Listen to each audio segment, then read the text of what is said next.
یہ بات زبان زد عام ہے کہ عمران خان صاحب رہا ہونے والے ہیں اور ان کے معاملات جو ہیں وہ حتمی شکل اختیار کرنے والے ہیں۔ عمران خان اور فیلڈ مارشل کے درمیان کیا چل رہا ہے اور اس سے نون لیگ کو کیا مسئلے درپیش ہو سکتے ہیں اور کیا واقعی کوئی سنجیدہ بات چیت ہو رہی ہے یا نہیں، اس کے بارے میں آپ کو اسی ولاگ میں آگاہ کریں گے، کیونکہ کچھ اور اشارے بھی موصول ہوئے ہیں۔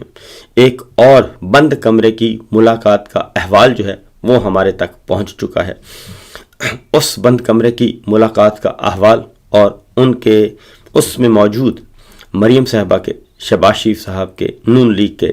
جو ہم خیال دانشور تھے، ان کے چہرے کیوں لٹکے ہوئے تھے، اور اس کے بعد اس بند کمرے کی ملاقات کے بعد انہوں نے باہر آ کر شور و غوغا کیوں کیا، یہ ساری صورتحال سے آپ کو آگاہ کریں گے۔ اس کی وجہ یہ ہے کہ مصدقہ اطلاعات ہیں کہ راولپنڈی کے مزاج یار جو ہیں وہ تبدیل ہونے والے ہیں اور ان میں تبدیلی محسوس کی جا رہی ہے، پالیسی میں شفٹ آ رہا ہے اور ایسے لگ رہا ہے کہ یہ موجودہ نظام جو ہے اس کو سمیٹا جا رہا ہے۔ تو بہرحال اس کی ریزن کیا ہے؟ اس کی ریزن یہ ہے کہ بلوچستان آپ کا ہاتھ سے نکلتا جا رہا ہے اور خیبر پختونخوا میں مسلسل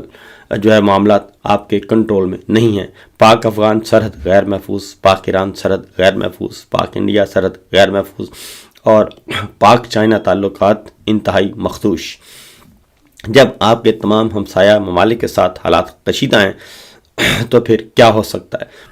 بلوچستان کی علیحدگی کی آوازیں لاہور اور اسلام آباد تک پہنچ چکی ہیں اور خطرے کی گھنٹی جو ہے وہ بج رہی ہے۔ اب ہر چیز کو طاقت کے ذریعے نہیں دبایا جا سکتا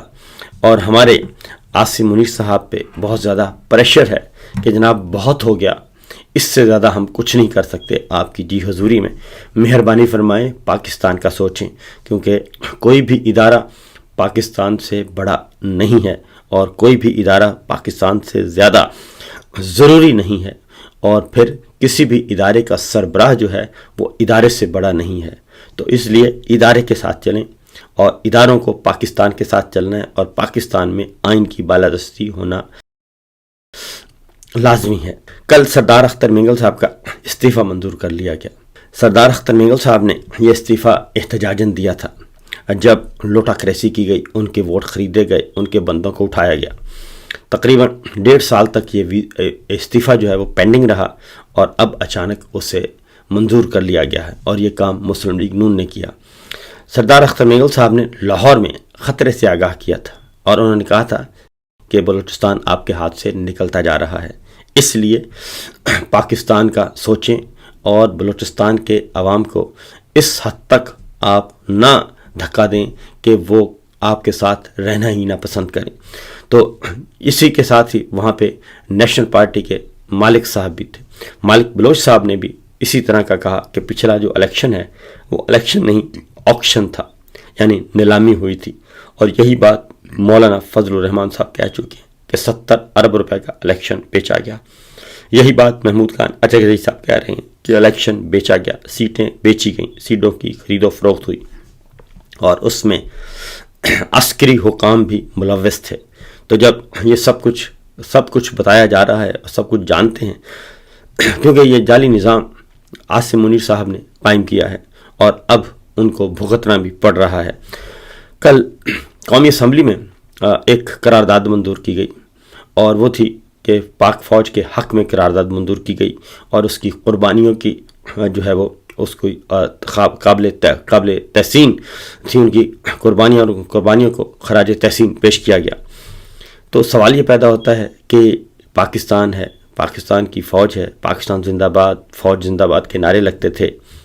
اور کیا وجہ ہے، کیا ضرورت پیش آئی کہ قومی اسمبلی میں فوج کے حق میں آپ کو قرارداد لانا پڑی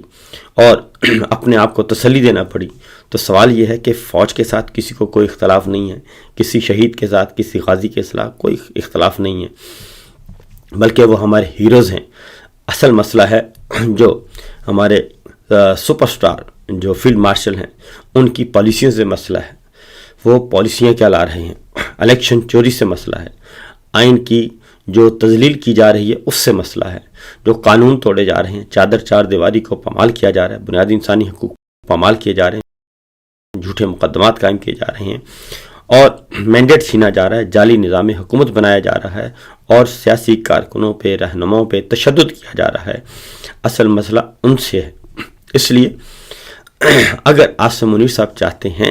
کہ معاملات اچھے ہوں، خوش اسلوبی سے ہوں، تو پھر وہ اپنی پالیسی کو تبدیل کریں۔ فوج سے کسی کا کوئی اختلاف نہیں ہے، نہ ہی کسی شہید سے کسی کا اختلاف ہے۔ یہ کل قومی اسمبلی میں قرارداد منظور کی گئی اور خواجہ آصف صاحب جب تقریر کر رہے تھے تو ان کی آواز بھی بند کر دی گئی۔ یہ وزیر دفاع ہیں اور وہ بات سردار اختر مینگل صاحب کی یاد آ گئی۔ انہوں نے کہا کہ میں تو ایسی قومی اسمبلی میں نہیں بیٹھ سکتا جہاں پہ میجر اور کرنل سے پوچھ کر مجھے بولنا پڑے۔ میں میجر کرنل تو کیا، میں تو جنرل سے بھی پوچھ کے نہیں بولتا، اپنی مرضی سے بولتا ہوں۔ تو کل خواجہ آصف صاحب وزیر دفاع فارم 47 کے ہی صحیح، ان کی آواز بھی بند کر دی گئی اور ان کی تقریر بھی سینسر کر دی گئی۔ تو جب یہ حالات ہوں کہ آپ کو اپنے ہی وزیر کی جو تقریر ہے، گفتگو ہے، اس سے سینسر کرنا پڑے اور اس کو ڈسکنیکٹ کرنا پڑے، تو پھر سمجھ جائیں کہ حالات کتنے برے ہیں۔ کل سندھ اسمبلی میں، گزشتہ دنوں سندھ اسمبلی میں بھی ایک قرارداد منظور کی گئی۔ ایک اقلیتی رکن ہے، انہوں نے پیش کی اور شراب پہ پابندی کی قرارداد تھی، لیکن اس شراب پر پابندی کی قرارداد کو تمام مسلم ارکان نے مسترد کر دیا۔ حالانکہ جو ووٹنگ ہوئی اس میں اس قرارداد کے حق میں زیادہ ووٹ آئے، لیکن اسپیکر صاحب نے کہا کہ یہ ریجیکٹ ہو گئی ہے، لہذا اسے مسترد کر دیا گیا اور کہا گیا کہ جناب شراب پر اگر پابندی لگے گی تو پھر جو پیتے ہیں بہت سارے ہمارے دوست، تو ان کا کیا بنے گا، ان کے حقوق جو ہیں وہ غصب ہوں گے۔ تو یہ بھی ہو رہا ہے ہمارے اسلامی جمہوریہ پاکستان میں۔ اس کے بعد آتے ہیں جی آج کی بڑی خبر کی طرف، اور آج جو بڑی خبر ہے وہ سپریم کورٹ آف پاکستان کمرہ عدالت نمبر 1 سے ہے۔ یحییٰ خان آفریدی چیف جسٹس اور ان کے ساتھ ہیں جسٹس شاہد حسن بلال۔ کیس فکس ہو چکا۔ سلمان صفدر صاحب کی جو بند لفافے کی رپورٹ ہے، 7 صفحات اور 22 پیراگراف پر مشتمل، انہوں نے عمران خان کو وزٹ کیا، ان کے سیل میں گئے، جیل میں گئے، ان سے گفتگو کی، 3 گھنٹے کی گفتگو تھی اور اس کو انہوں نے سمو دیا ہے 7 پیج پہ اور 22 پیراگراف میں، اور وہ سبمٹ کروا دی ہے۔ آج وہ اوپن ہوگی جی، اس کو دیکھا جائے گا اس میں کیا لکھا ہے۔ زیادہ تر امکان یہی ہے کہ عمران خان صاحب کی صحت ٹھیک نہیں ہے، ان کے ساتھ کچھ غلط کیا گیا ہے اور ان کے بنیادی انسانی حقوق پامال کیے گئے ہیں۔ ایک قیدی کے بھی کچھ حقوق ہوتے ہیں، ان حقوق کا بھی خیال نہیں رکھا گیا۔ عمران خان صاحب نے پچھلے 945 دن کا حال جو ہے وہ سنایا ہے کہ ان کی قید کے دوران ان کے ساتھ کیا کیا ظلم کیے گئے، تو کس کس طریقے سے ان کو توڑنے کی کوشش کی گئی، ان کا پانی بند کیا گیا، بجلی بند کی گئی، روشنی بند کی گئی، ان کو کئی دن جو ہے وہ ایک ہی سیل میں بند رکھا گیا، یہ سب کچھ کیا گیا۔ ان کی ایکسرسائز مشین چھین لی گئی، ان کا طبی معائنہ نہیں ہو رہا اور ان کی بیٹوں سے بات نہیں کروائی جا رہی، ان کے فیملی ممبر سے ملاقات نہیں کروائی جا رہی۔ یہ ساری صورتحال رکھی گئی ہے چیف جسٹس آف پاکستان کے سامنے، لہذا آج وہ رپورٹ کھلنی ہے اور اس بات کا بہت زیادہ قوی امکان ہے اور سرکاری دانشور بتا رہے ہیں کہ بہت بڑا حکم آ سکتا ہے، کیونکہ عمران خان کو اب جیل میں مزید رکھنا ان کے لیے وبال جان بنتا جا رہا ہے۔ اور جتنے بھی اطلاعات موصول ہو رہی ہیں اور جتنے بھی آہو پکار، جتنی بھی فریاد کی جا رہی ہے، شور غوغا کیا جا رہا ہے، اس سے اندازہ یہی ہے کہ پالیسی تبدیل ہو رہی ہے۔ اس کی وجہ ہے کل لاہور میں D G I S P R ترجمان اعلیٰ مسلم لیگ نون احمد شریف چودھری صاحب نے صحافیوں سے ملاقات کی اور لاہور کے تمام تقریباً جید صحافی جتنے بھی تھے وہ سب کے سب موجود تھے۔ ان میں مجیب الرحمان شامی صاحب تھے، ان کے بیٹے عمر شامی تھے، ارشاد عارف صاحب تھے اور منصور علی خان صاحب تھے، منیب فاروق تھے، رضیداد تھے، عمران شفقت تھے، حفیظ اللہ نیازی صاحب تھے اور بے شمار، سلمان غنی صاحب تھے، ہمارے دوست بہت پیارے، بے شمار وہاں کے موجود تقریباً 25 سے 30 لوگ تھے اور ان کی تفصیلی ملاقات ہوئی۔ اور اس تفصیلی ملاقات میں جو سامنے آئی باتیں اور سوال و جواب کی نشست ہوئی اور پوچھا گیا، کیونکہ کل جب گفتگو ہوئی تو اس میں احمد شریف چودھری صاحب نے پاکستان تحریک انصاف کے خلاف، عمران خان کے خلاف، خیبر پختونخوا حکومت کے خلاف کوئی بات نہیں کی، اور مزاج بدلا ہوا تھا، موڈ تبدیل ہو چکا تھا، تبدیلی کی ہوا محسوس ہو رہی تھی۔ اور جب یہ ساری چیزیں دیکھیں تو کچھ، کیونکہ اس میں نہ ہی بقول شخص سے نہ ہی پاکستان تحریک انصاف کو گالیاں دی گئیں،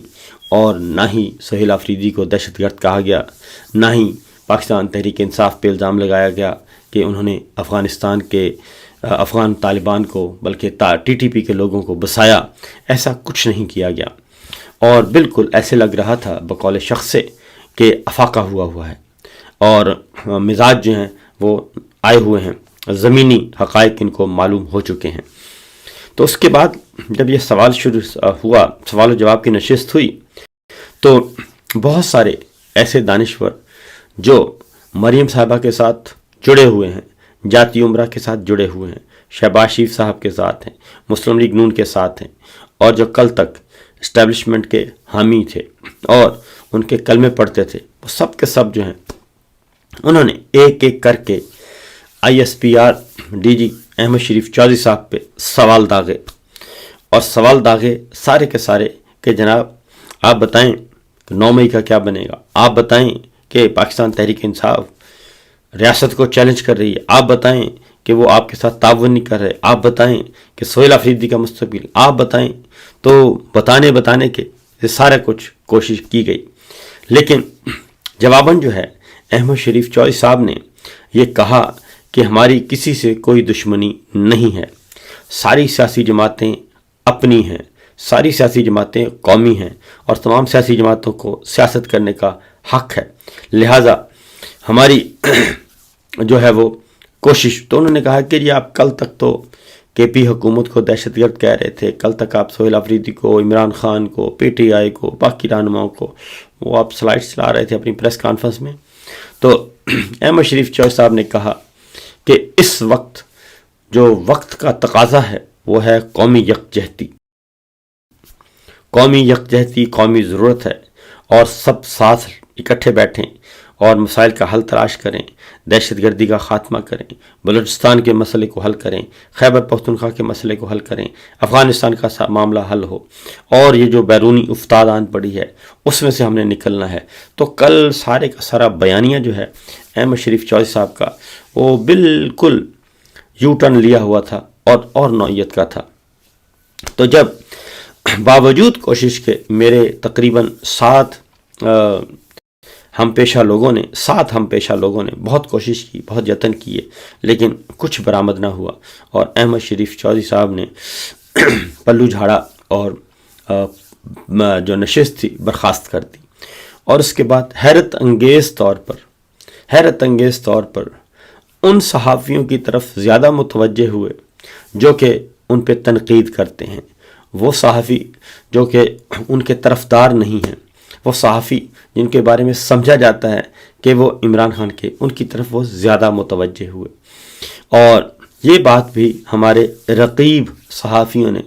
بڑی برے طریقے سے محسوس کی۔ اس کے بعد یہ نشست برخاست ہوئی تو پھر ٹویٹ کے ذریعے، سوشل میڈیا کے ذریعے اور ڈیجیٹل میڈیا کے ذریعے، اپنے ولاگ کے ذریعے اس بات کا اظہار کیا گیا کہ جناب تبدیلی آ رہی ہے، تبدیلی آ چکی ہے، عمران خان رہا ہو رہے ہیں، بنی گالہ جا رہے ہیں، عثمان پارک جا رہے ہیں، ہسپتال جا رہے ہیں، یہ ساری باتیں آنا شروع ہو گئیں۔ اس کے بعد پھر ایک اور خبر آپ کو دوں، پھر ہمارے ان دوستوں نے فی الفور رابطہ کیا مریم صاحبہ کے ساتھ، اور کسی نے مریم صاحبہ کے ساتھ کیا، کسی نے علی ڈار صاحب کے ساتھ کیا، کسی نے شہباز شریف صاحب کے ساتھ کیا، اور ان کو بتایا کہ جناب ہواؤں کا رخ تبدیل ہو رہا ہے میم، اور ہمیں آج تبدیلی محسوس ہو رہی ہے، سمیل آ رہی ہے، کچھ گڑبڑ ہے، تو ذرا سوچ لیجئے، کچھ کر لیجئے۔ تو دیکھتے ہیں کہ کچھ کیا یا نہیں کیا۔